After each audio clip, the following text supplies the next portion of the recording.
HQ-9 missile system चीन से खरीदा, करोड़ों डॉलर फूंके और नतीजा एक भी भारतीय मिसाइल को नहीं पकड़ पाया। पाकिस्तान का पूरा एयर डिफेंस सिस्टम ऑपरेशन सिंदूर में ध्वस्त हो गया और भारत ने 9 टेरर कैंप तबाह कर डाले। जानेंगे कैसे पाकिस्तान की चाइनीज शील्ड रेत की दीवार साबित हुई। बने रहिए इस वीडियो में। नमस्कार, मैं हूं सिद्धार्थ प्रकाश। जिन्हें लग रहा था कि भारत सिर्फ चेतावनी देकर रह जाएगा, अब उनके होश ठिकाने आ गए होंगे। रात के अंधेरे में जब पाकिस्तान चैन की नींद सो रहा था, तभी भारत ने ऑपरेशन सिंदूर के जरिए आतंक के अड्डों पर ऐसा वार किया कि पूरा इस्लामाबाद हिल गया।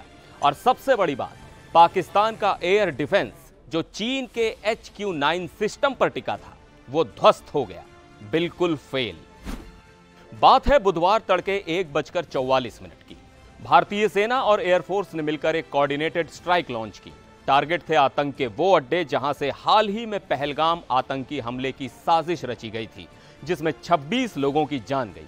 और जवाब में भारत ने सीधे उन ठिकानों पर हमला किया जहां लश्कर-ए-तैयबा और जैश-ए-मोहम्मद जैसे आतंक के आकाओं की छुपने की जगहें थीं।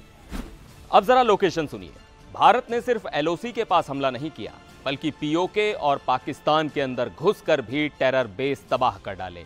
ये है वो टारगेट। POK में कोटली, बरनाला, सरजल, महमूना और बिलाल कैंप।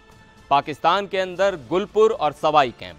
सबसे गहरी स्ट्राइक मुरिदके, पाकिस्तान के अंदर 30 किलोमीटर, और फिर बहावलपुर, पाकिस्तान के अंदर 100 किलोमीटर तक जाकर मिसाइलें दागी गईं। यानी पाकिस्तान की कोई भी जगह अब सुरक्षित नहीं है। अब आते हैं इस ऑपरेशन की सबसे बड़ी बात पर, पाकिस्तान के एयर डिफेंस सिस्टम पर, जो पूरी तरह फेल हो गया। अब पाकिस्तान कई सालों से दावा करता रहा है कि उसके पास HQ-9 है, एक long range missile defence system जो चीन से लिया गया है। यह वही सिस्टम है जो रूस के S-300 जैसा बताया जाता है। दावा था कि यह हवा में ही मिसाइल को इंटरसेप्ट कर लेता है, लेकिन सच्चाई, एक भी भारतीय मिसाइल को यह HQ-9 सिस्टम ट्रैक तक नहीं कर पाया। यानी दो बातें साफ हैं। पहली, या तो HQ-9 ने मिसाइलों को डिटेक्ट ही नहीं किया, और दूसरी, या फिर डिटेक्ट तो किया लेकिन रिएक्ट करने का टाइम नहीं मिला। मतलब करोड़ों डॉलर का चीनी सिस्टम सिर्फ शो पीस बनकर रह गया। पाकिस्तान के लिए सिर्फ मिलिट्री फेलियर नहीं, यह डिप्लोमेटिक एम्बेरसमेंट भी है। अब यह ऑपरेशन यूं ही अचानक नहीं हुआ। डिफेंस सूत्रों की माने तो पिछले कई दिनों से टेरर अड्डों पर इंटेलिजेंस जुटाई जा रही थी। हर टारगेट की लोकेशन, मूवमेंट और स्ट्रक्चर को स्टडी किया गया। भारत ने इस मिशन में अपनी सबसे एडवांस टेक्नोलॉजी का इस्तेमाल किया। राफेल फाइटर जेट से स्कैल्प क्रूज मिसाइल्स और हैमर प्रिसीजन गाइडेड बॉम्ब्स का इस्तेमाल किया गया। साथ ही लॉइटरिंग म्यूनिशंस, यानी ऐसे हथियार जो टारगेट के ऊपर मंडराते हैं और फिर सटीक निशाना लगाते हैं। इन हथियारों की खास बात यह थी कि ये रात में किसी भी मौसम में सटीक निशाना लगा सकते हैं। और यही वजह थी कि भारत ने सारे टारगेट्स को बिना किसी कोलेटरल डैमेज के खत्म कर दिया। मैसेज क्लियर था, भारत अब आतंकवादियों के घर में घुसकर मारेगा और कोई बहाना नहीं सुना जाएगा।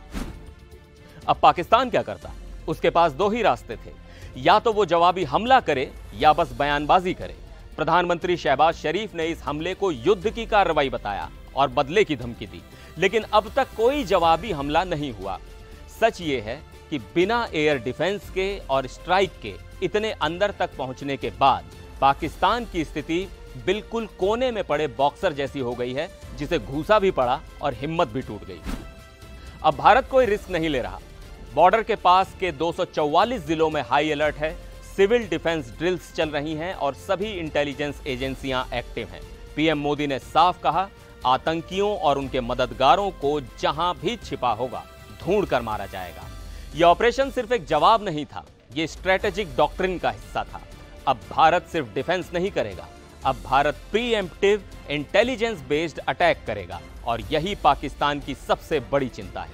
तो ऑपरेशन सिंदूर ने सिर्फ आतंकियों के अड्डे उड़ाए नहीं, पाकिस्तान की चाइनीज बनावटी ताकत का भी पर्दाफाश कर दिया। अब सवाल यह नहीं कि पाकिस्तान जवाब देगा या नहीं, असली सवाल यह है कि क्या अब भी वो आतंक का खेल खेलने की हिम्मत रखता है। आपके हिसाब से पाकिस्तान अब क्या करेगा? जवाब में कुछ करेगा या सिर्फ बयानबाजी? नीचे कमेंट में जरूर बताइए। वीडियो को शेयर कीजिए ताकि हर कोई जान सके कि भारत अब चुप नहीं बैठता, जवाब देता है, वो भी करारा।